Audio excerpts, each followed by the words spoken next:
Conforme nuestra agenda, hoy nos toca abordar los delitos contra el honor. Claro que habíamos quedado, perdón, y ahí voy a retroceder y poner un pequeño alto si se quiere, porque también habíamos quedado en establecer las pautas generales de la investigación, uno, y también habíamos quedado en que si es que luego de que revisaran los videos, los que no han podido revisarlos porque no los habían encontrado, si tenían alguna duda, igualmente íbamos a solventar. Entonces, dejo primero abierta la primera posibilidad de que, no sé si es que existen dudas o ahora si han podido verificar o no los videos que hemos dejado a disposición de lo que son los 3 últimos capítulos de los delitos contra la vida.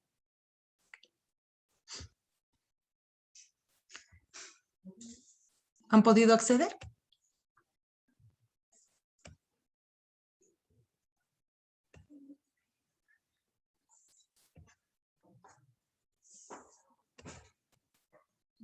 Como dicen, el que calla otorga, pero me gustaría saber si han podido por lo menos acceder. No, no estoy haciendo, si se quiere, preguntas de contenido, simplemente una pregunta de forma. Sí, doctorita. Sí, doctora. Muy bien.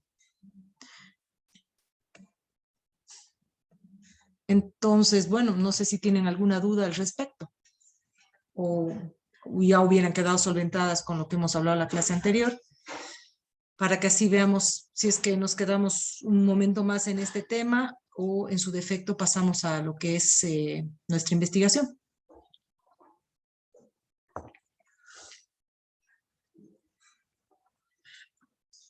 Bueno, igual, por favor, si es que si es que sobreviniera la interrogante, ustedes me dicen. Este es más o menos el formato con el que vamos a hacer este año la investigación. Quienes han cursado el semestre pasado conmigo Penal 1, recordarán que la investigación ha sido un poquito, si se quiere, más estructurada en función de las normas de investigación, ¿es cierto? No es que la vamos a desestructurar en cuanto a lo que significa la investigación, sino que las fases las vamos a reducir, el trabajo lo vamos a reducir, y por ejemplo,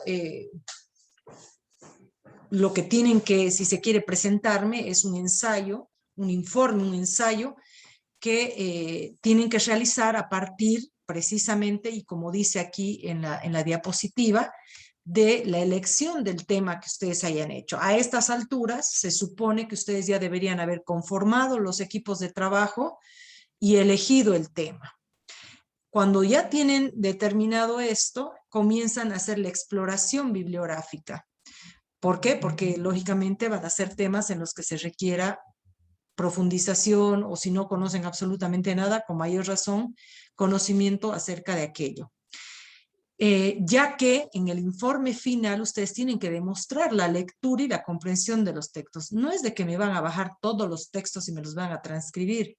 ¿Por qué? Porque precisamente en el segundo epígrafe, ahí les estoy consignando, el informe no debe ser extenso. Tiene que tener un mínimo de 7 páginas y un máximo de 10.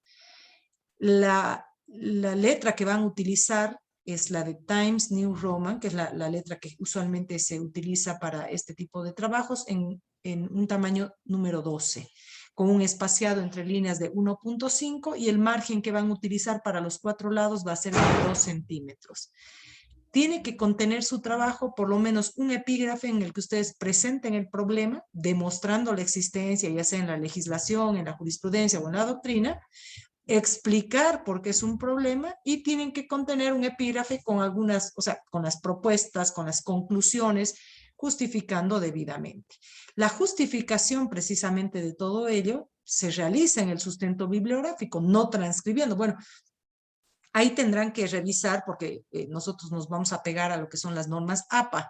En las normas APA ustedes pueden hacer citas parafraseadas, pueden hacer citas textuales. Las citas textuales no es que son extensas necesariamente. Y en definitiva, lo que vamos a tratar de hacer es mejorar la calidad de redacción que ustedes puedan tener, ¿sí? Entonces, la fecha final de presentación yo la había consignado para los primeros días de noviembre. ¿Para qué? Para que nos dejemos, si se quiere, las 2 últimas semanas de clase para las defensas y así poder retroalimentar un poco, tal vez, y corregir los trabajos. Pero a lo largo del semestre sería bueno ir verificando los avances, porque si no van a estar como Tim Urban con su mono y con su monstruo del pánico, ¿no es cierto? Entonces, durante las 2 primeras semanas de septiembre, lo que vamos a hacer es revisar el primer epígrafe con la presentación del problema. Entonces, se supone que ya hasta esas alturas ya han revisado la bibliografía y han determinado su problema. Eso es lo que vamos a revisar. Y luego ya en octubre vamos a revisar un poco el tenor del cuerpo de fundamentación del trabajo. Esto es básicamente lo que quería explicarles para que ustedes tengan una mejor precisión de aquello que vamos a hacer con relación a nuestra investigación. Y esto que les he expuesto ahorita, yo también se los voy a cargar en la plataforma, en la sección o categoría correspondiente a la investigación, ¿sí? Para que ustedes puedan guiar, ya les decía, la realización de su trabajo. No sé si al respecto tienen alguna consulta o alguna opinión o alguna, no sé, duda.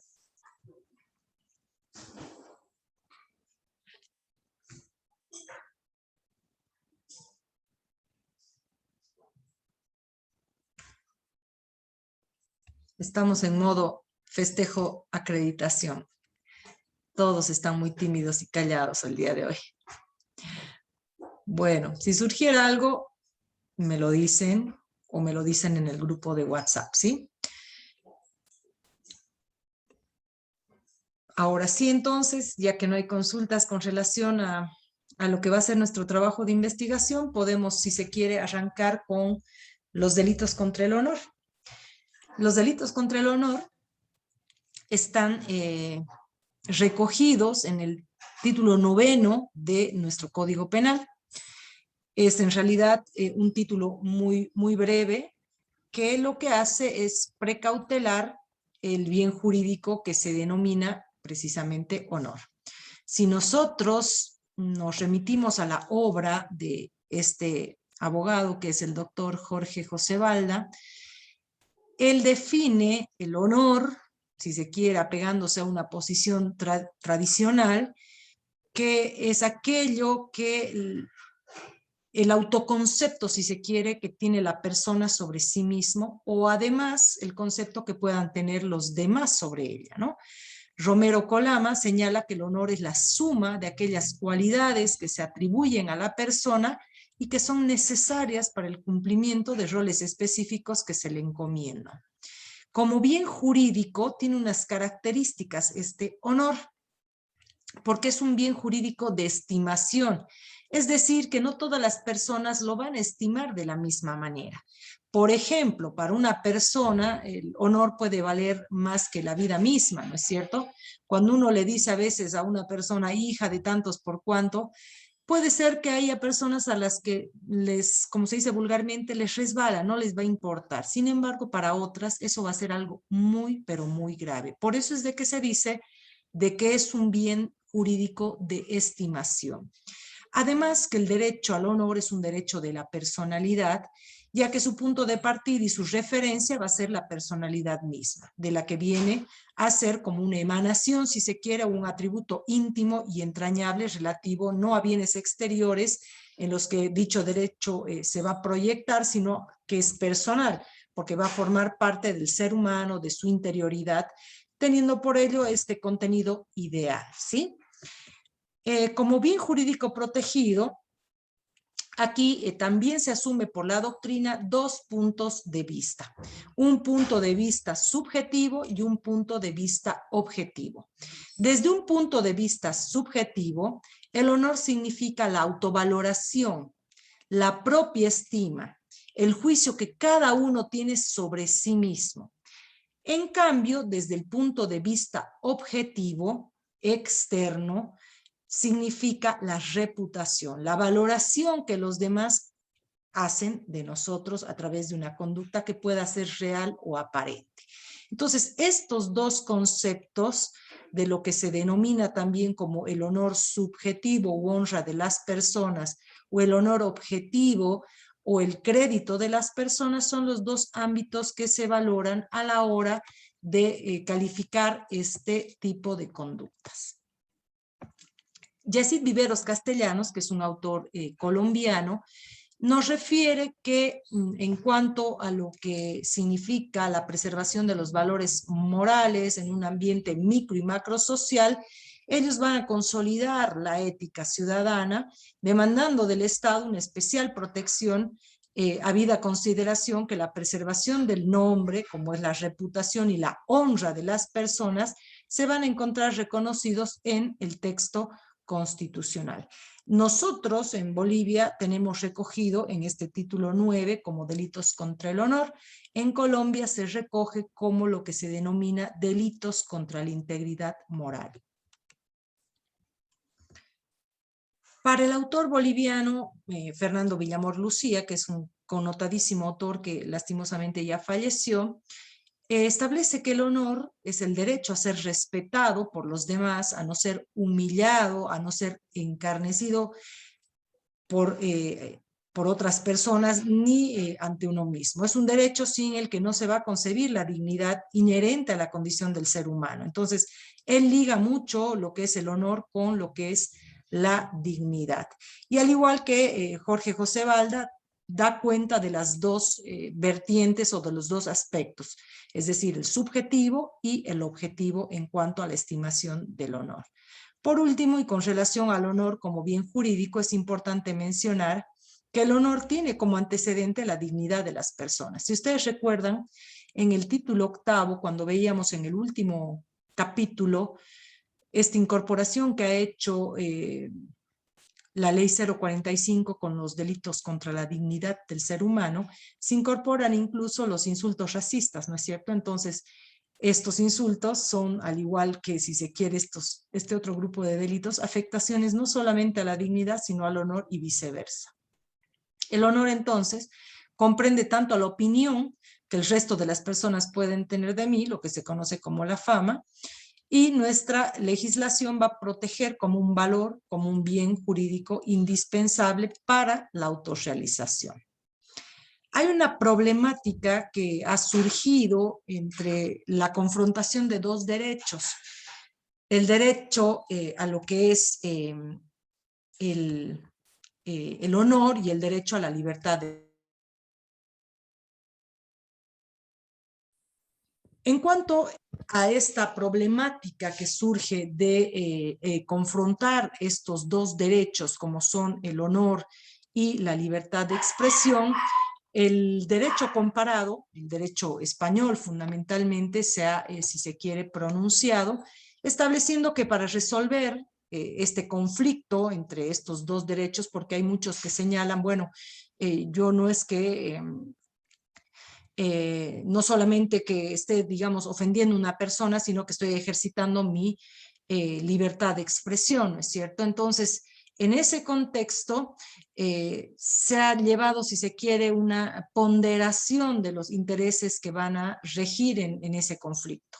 Y los intereses son la intimidad, la libertad de expresión o información, por una parte, y desde esa óptica el Tribunal Constitucional no ha dudado más bien en colocar una prevalencia a la libertad de expresión e información, sobre todo cuando lo que está en juego es el honor, por ejemplo, de funcionarios públicos. Nosotros en Bolivia teníamos un delito que se llamaba el desacato, que era básicamente injuriar, calumniar a un funcionario público. Eso estaba dentro de los delitos contra la función pública. Sin embargo, el Tribunal Constitucional ha dejado o ha declarado inconstitucional este delito. En cuanto al derecho comparado, por ejemplo, en Estados Unidos, la idea de otorgar prevalencia al derecho de expresión e información que profesa este tribunal, si bien tiene un asidero en lo que es una corriente constitucionalista que considera la libertad de expresión como una condición previa de todos los derechos de participación política, esta característica, sin embargo, le otorga no solo la libertad individual, sino una garantía institucional. Entonces, desde esa perspectiva, en el derecho anglosajón se denomina como el Full Protection Theory, que se origina en la doctrina precisamente norteamericana, dada la formulación de este derecho en la primera enmienda de la Constitución americana y según la cual el Congreso no podría promulgar ninguna ley que limite la libertad de palabra o de prensa. No obstante, esto que les estoy refiriendo, de esta prevalencia, si se quiere, del derecho a la información, del derecho a la libertad de expresión, en los últimos tiempos, si se quiere, esta perspectiva, si se da cuenta de lo que es el análisis de los derechos en nuestra Constitución y conceptuando que nuestro constituyente ha establecido de que no hay una jerarquización entre los diferentes derechos de los que goza un ciudadano según el texto constitucional, entonces aducen razones para sobreponer esta libertad de expresión e información al derecho al honor, que lógicamente siempre están ahí confrontándose. Rodríguez Murullo remarca que el hecho de que el derecho a la libertad de expresión e información constituye un derecho social, mientras que el honor sea un derecho individual, no permitiría resolver el conflicto a favor de lo que es el derecho a la información, ¿no? Pues no siempre en situaciones de conflicto entre los derechos sociales e individuales tendrían que ceder aquellos frente a estos. Por último, situando el problema en sede de la dogmática de los derechos fundamentales, Vives Antón, por ejemplo, ha propuesto una solución al problema, y este autor establece de que, dada la paridad de ambos derechos fundamentales, el mecanismo que habría que utilizar para resolver tendría que estar en cuanto a dos exigencias. Primero, limitar o delimitar más bien los límites internos de cada uno de los derechos, y luego verificar que toda limitación de que se trate respete el contenido esencial del derecho limitado. En un resumen más bien que se ha efectuado desde lo que ha significado la Relatoría Especial para la Libertad de Expresión de la Corte Interamericana de Derechos Humanos, se ha establecido de que pese a que en varios países se ha avanzado en reformas legales a efectos de que los delitos que protegen el honor y la reputación de los funcionarios públicos, si se quiere, no se utilicen como una forma de criminalizar el derecho a la libertad de expresión. No obstante, por ejemplo, en Venezuela, decenas de periodistas que investigan corrupción o abusos de poder estaban sometidos a procesamientos penales y habían tenido que salir del país precisamente por aquello. Y esto se ha repetido en otros contextos, como por ejemplo Panamá. Han sido informes como este los que han dado lugar, como les decía anteriormente también, a que, por ejemplo, en nuestro país se haya optado por declarar la inconstitucionalidad de este desacato que les refería anteriormente. Ahí les he dejado la referencia que hace este extenso informe a diferentes países, ¿no? No solamente Venezuela, Panamá, Santa Lucía, y cómo es de que se habían utilizado este tipo de delitos para poder perseguir a periodistas que generaban información, generaban dentro del ámbito de la libertad de expresión y además fiscalización al trabajo de funcionarios, este tipo de referencias, ¿no? Ahí les he dejado también en la presentación que tienen cargada en su plataforma el link para que ustedes puedan ingresar a este informe ejecutivo de la gestión 2019. En Bolivia, si se quiere, como antecedentes, ya en el Código Santa Cruz, que es el código que se promulgó en 1834, se denomina así porque fue promulgado bajo la presidencia del presidente Santa Cruz precisamente. Se establecía en el capítulo 1, título 2, libro 3, duras penas por las infracciones contra la honra de las personas. Por ejemplo, se sancionaba al calumniador y además se imponía una pena de retractación pública, ¿no? Se tipificaba el libelo infamatorio, que era repartir, si se quiere, panfletos, agravando la sanción con la imposición de multa. Y en cuanto a la injuria, reconocía dos tipos de conducta que podían ser tanto comisivas como omisivas. Aquí yo les he dejado en un solo pantallazo, si se quiere, la tutela del honor en nuestro país. Ustedes van a poder apreciar de este este breve pantallazo, que a lo largo de algunos artículos, los tipos penales, si se quiere, clásicos o básicos del honor son tres: la difamación, la calumnia y la injuria. Por eso es que cuando a veces ustedes escuchan, no sé, dos señoras se pelean, se dicen de todo, ¿no es verdad? Se insultan, qué sé yo. Entonces, lo que tienen que adquirir ustedes precisiones con relación a determinar qué ha sido una difamación, ha sido una calumnia o ha sido una injuria. Mientras que la difamación significa desplegar de manera pública, tendenciosa y repetida una conducta dirigida a revelar o divulgar un hecho, una calidad o una conducta capaces de afectar la reputación de una persona individual o colectiva. La calumnia, en cambio, significa imputar a otro falsamente la comisión de un delito. Este es de los tres tipos delictivos, además, el que se conceptúa más grave. Ello por el tipo de referencia que se hace contra el honor, 1, y 2, por la pena a esperar. Mientras que la difamación tiene una pena a esperar de prestación de trabajo, en cambio la calumnia ya trae aparejada una pena privativa de libertad de 6 meses a 3 años, además de la pena de multa. Y tal vez los delitos que a veces se parecen más sean el de difamación e injuria, porque deben recordar que la calumnia es atribuir a otro o imputar a otro la comisión de un delito. Entonces no simplemente le vamos a decir vos eres una loca o esto, sino que le dices sos una ladrona, entonces ya le estás atribuyendo la comisión de un delito a otra persona, ¿no? En cambio, la difamación y la injuria en realidad constituyen ofensas a la dignidad. Pero en la injuria lo que se hace es, por cualquier medio, y de un modo directo si se quiere, ofender a otro en su dignidad. En cambio, para que sea difamación, la difamación requiere que sea de manera pública, tendenciosa y repetida. Entonces ahí van a poder ustedes apreciar las diferencias entre lo que es difamar, calumniar e injuriar. Al margen de estos tres tipos delictivos, que son los tres, si se quiere, más conocidos, los más usuales, tenemos algunas otras, primero, disposiciones que no son necesariamente tipos penales, sino, por ejemplo, temas más de contenido procesal, pero también hay otros tipos penales. Por ejemplo, el 284 regula o castiga la ofensa a la memoria de difuntos.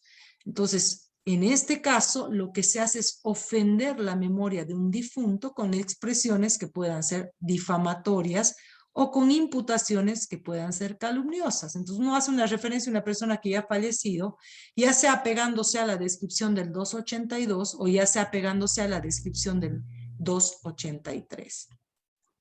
También el 285 establece que cuando se propale o se reproduzca por cualquier medio los hechos que están establecidos en estos tipos penales, se sanciona al autor, o se sanciona más bien como autor de los mismos. Entonces ahí estamos como que lo que se denomina corrientemente como la panfleteada, ¿no es cierto?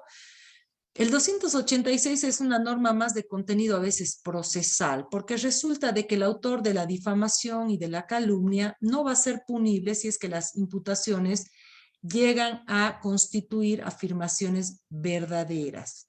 Entonces, cuando yo estoy, si bien puedo haber hecho de manera pública, tendenciosa, repetida, revelado alguna condición o calidad de una persona, no sé, por ejemplo, digo, tal persona se dedica a la prostitución, y bueno, efectivamente se dedicaba a la prostitución, ¿no es cierto?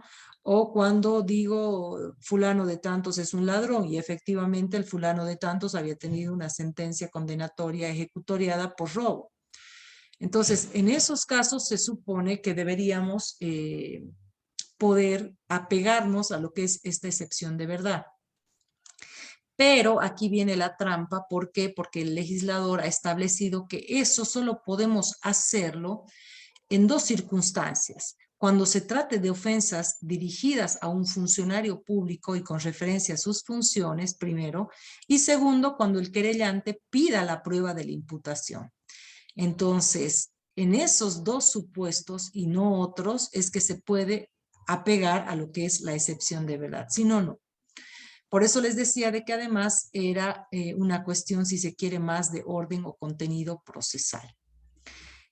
En cuanto a las injurias que significaban de cualquier manera y además de manera directa, o sea, no necesito hacerlo público, ni tendencioso, ni repetido como en la difamación, se tiene una previsión de que si el hecho previsto precisamente como calumnioso y la injuria en sí fueran cometidos mediante un medio impreso, mecanografiado o manuscrito, el autor va a ser considerado como reo de libelo infamatorio y se va a sancionar con 60 a 150 días de multa sin perjuicio de las penas que correspondan, por ejemplo, en el caso de la calumnia, ¿no es cierto?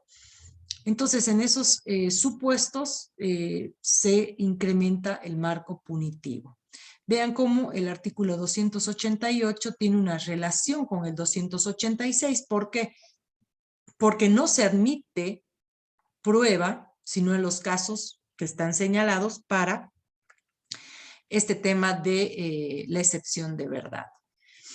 Ahora bien, la retractación también es una norma más de contenido, si se quiere, procesal. ¿Por qué? Bueno, procesal y también de aquello que se denomina como excusa legal absolutoria, que tiene que ver ya con la punibilidad. Esto significa que cuando el sindicado de un delito contra el honor se retracte de aquello que haya señalado, ya sea de manera pública, tendenciosa, repetida, o que hubiera divulgado un hecho, una calidad contra una persona, o que le hubiera en definitiva atribuido falsamente la comisión de un delito, puede retractarse, dice el código, pero este código lógicamente es anterior a las modificaciones de la norma procesal, hasta antes dice de prestar su indagatoria, dice esto procesalmente se opera de otra manera actualmente. Pero en definitiva lo que va a ocurrir es que se pueda admitir que la persona se retracte. Y esta retractación, conforme vamos a ver un poquito más adelante, tiene que ser por los mismos medios que se ha hecho. Por ejemplo, si yo lo he hecho no de una manera pública, sino de una manera directa, no habrá pues necesidad de que yo ande publicando en el periódico. En cambio, si mi ofensa ha ido por vía de periódico, bueno, tendré que publicar en el periódico. Cuando las ofensas o imputaciones sean recíprocas, el juez puede, según la circunstancia, eximir de pena a ambas partes o alguna de ellas, porque en ese caso serían, como les decía anteriormente, ofensas recíprocas. Veamos ahora un poco más detenidamente cada uno de los tipos delictivos. La difamación, como les decía, es un tipo penal que exige que el hecho sea público y que exista dolo directo de causar un perjuicio a la reputación del afectado. Asimismo, no va a bastar que se lo haga una sola vez, porque como dice el texto del 282, necesitamos que sea de manera pública, tendenciosa y repetida. Aquí el sujeto activo va a ser indeterminado, puede ser cualquier persona, al igual que el pasivo. El objeto va a ser la honra, el buen nombre de la persona. Ya veíamos que la doctrina desdobla tanto en lo subjetivo como lo objetivo. El objeto material es de contenido fenomenológico, ya que se trata de manifestaciones que tienen que ser sopesadas por el fiscal y de acuerdo a un contexto social determinado, al grado de amistad, etc. Y en cuanto a la conducta, el verbo que se exige para la difamación es revelar o divulgar un hecho, una calidad, una conducta capaces de afectar la reputación de una persona individual o colectiva, ¿no? Aquí hay una condición objetiva de antijuricidad. A diferencia del delito de injuria, la difamación requiere como condición objetiva de antijuricidad que el hecho sea realizado de manera pública, tendenciosa y repetida. Entonces es un delito que requiere dolo directo, es un delito de mera conducta, no requiere la causación de un resultado. 283, como les decía, regula la calumnia. Y este es el delito que también les hacía referencia yo, es el que se conceptúa como el más grave de los delitos contra el honor y el único que merece pena privativa de libertad. Aquí se trata de una imputación. Imputación significa atribuir a otro algo. En este caso ese algo es una conducta punible pero que es una atribución falsa. Entonces, uno le dice ladrón, pero no era ladrón, ¿es cierto? Entonces, los sujetos activo y pasivo de la misma forma indeterminados, lo mismo en cuanto al objeto jurídico y material, pero aquí ya el verbo rector o la conducta significa atribuir a otra persona la comisión de un delito. Aquí el tipo penal exige como un ingrediente normativo que la imputación que haga el sujeto sea falsa, pero además de ser falsa, que sea creíble, ¿no? A veces, por ejemplo, dice, el vecino es un violador, por ejemplo. Eso puede ser una conducta constitutiva de calumnia. Les decía que en el 284 se regula la ofensa a la memoria de los difuntos.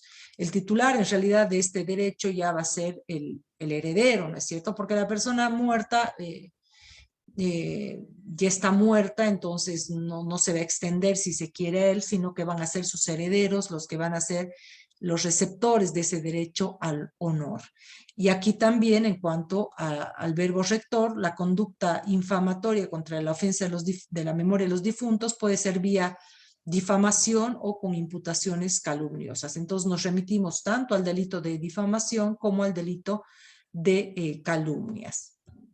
La propalación de ofensas, que en concepto de Villamor es un caso típico de coautoría.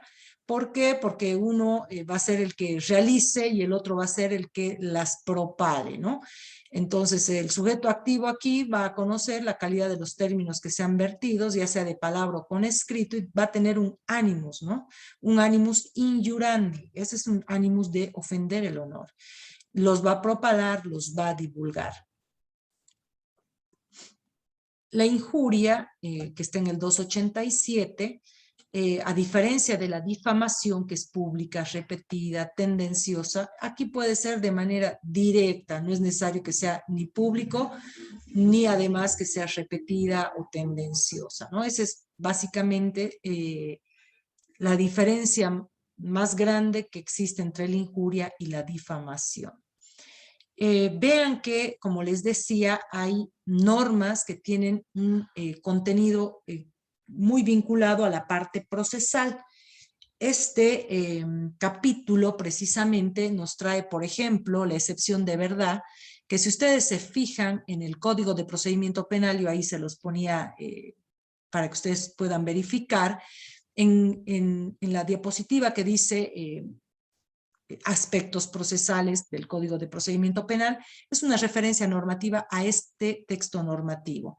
El artículo 378, precisamente, ha señalado que si el querellado por delito contra el honor se retracta en la audiencia de conciliación o al contestar la querella, se va a extinguir la acción y las costas van a quedar a su cargo. Entonces, vean cómo se hablaba de la retractación en el 289 del Código Penal hasta antes de la indagatoria, y yo les decía, bueno, no opera de esa manera en el actual procedimiento. La retractación se va a generar en realidad en la audiencia de conciliación o al contestar la querella, que este además es un procedimiento que se denomina como de orden privado, que es diferente a un procedimiento común. En todo caso, hasta ahí lo que podemos referir con relación a lo que son los delitos contra el honor, que como les decía, si bien es un capítulo muy chiquitito, la magia está en saber diferenciar cada una de las infracciones, fundamentalmente aquellas que son las más usuales. No sé si tienen alguna consulta. Doctora, ¿Sí? una preguntita. No he podido entender esta palabra fenomenológico. ¿Qué significa? Que no necesariamente va a tener un contenido material. Cuando nosotros, por ejemplo, matamos, tenemos un cuerpo, ¿no es cierto? En cambio, lo fenomenológico está más vinculado a aspectos que trascienden a lo material, y el honor trasciende aquello, ¿no? Porque son valoraciones que hacemos, tanto subjetivas como objetivas, es decir, el valor, la estimación propia como la que tiene la sociedad con relación a una persona.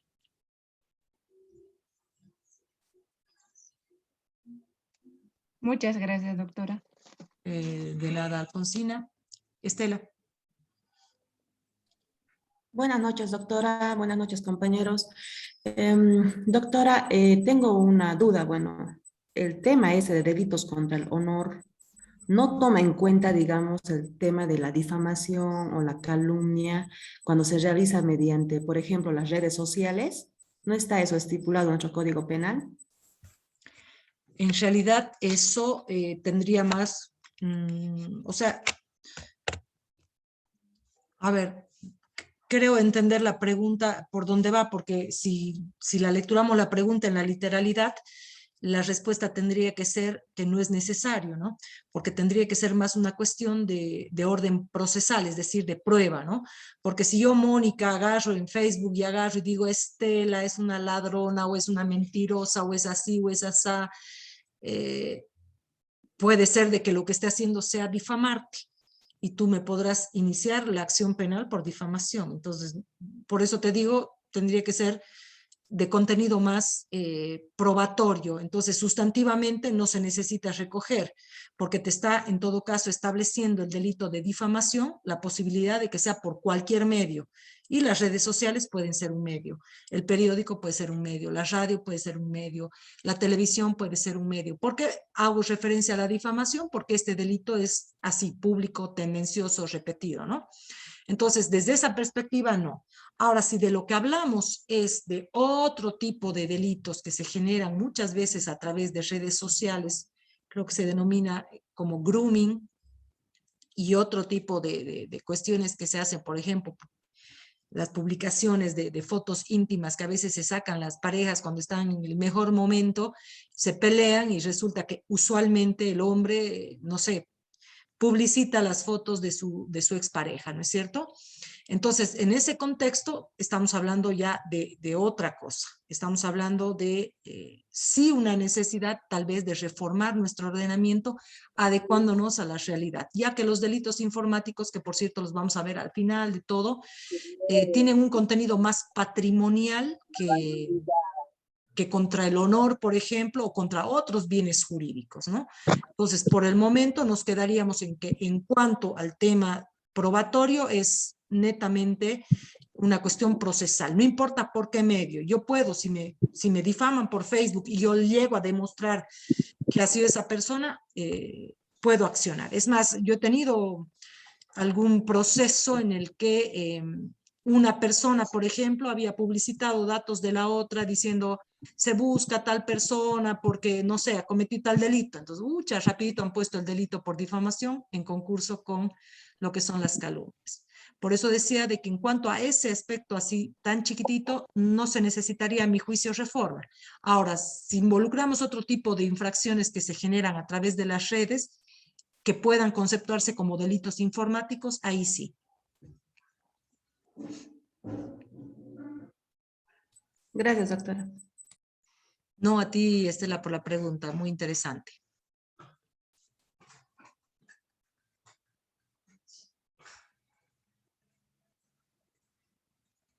¿Qué más?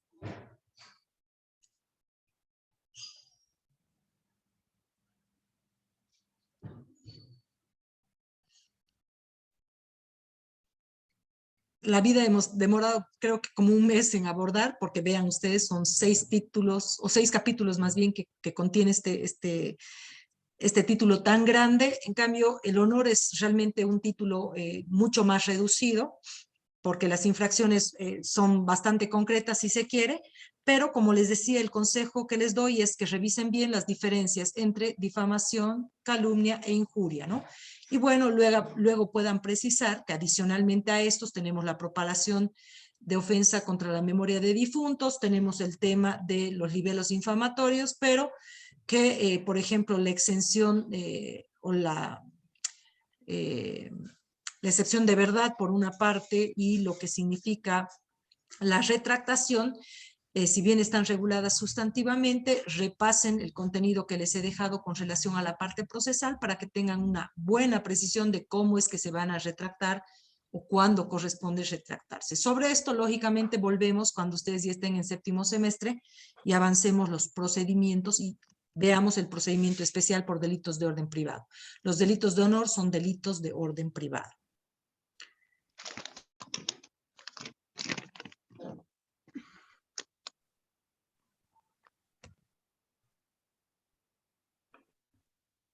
Bueno, no sé si no hay ninguna otra pregunta.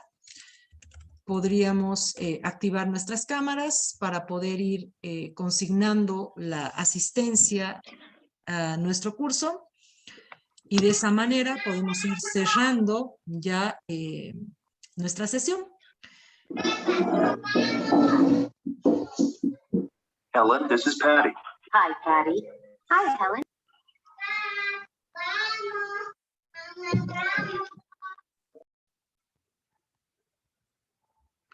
Sofía, Marco Antonio, Daniel, Karen,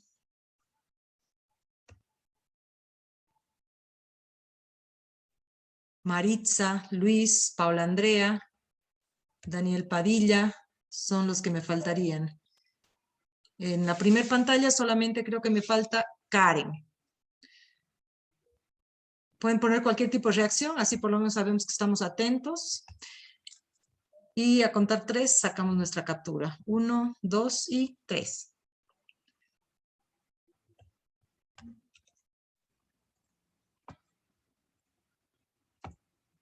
Muy bien, ahora nuestra página número 2. En nuestra página número 2, Selena está con la cámara apagada, Luis también, Daniel, Sofía, que sigue con su cámara, Pablo Duchem, Paula Andrea. Pueden prender su cámara, poner una reacción. Están Neisy, Karina, Tania, Fernando, Edith, Yamil en esta. Wilmar, Eduardo, Mariana, Hernando. Igualmente podemos poner algún tipo de reacción y sacamos nuestra captura. Contar 3. 1, 2 y 3.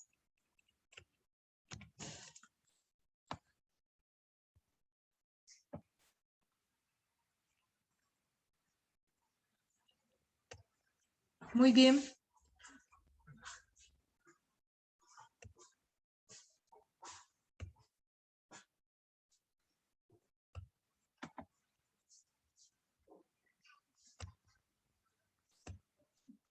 Entonces, habiendo agotado nuestro objetivo, daríamos por finalizada nuestra clase y nos encontraríamos nuevamente el día lunes. No olviden que tenemos varios pendientes todavía por ejecutar. Con relación a los delitos contra el honor, también tengo unas lecturas para que puedan realizar. Sin embargo, no voy a atormentar su fin de semana. Dedíquense a terminar sus ejercicios. Y el análisis que les he dejado con relación a los delitos contra la dignidad humana para que podamos ya luego trabajar con el análisis jurisprudencial de este conflicto entre lo que es el honor y la libertad de expresión, ¿sí? Si no hay nada más, entonces nos vemos el día lunes. Que tengan un buen fin de semana. Hasta luego a todos. Buenas noches, doctora. Igualmente, gracias. Buenas noches, noches. Gracias, doctora. doctora. Buenas Luego, noches. doctora. Buenas noches. Buenas noches.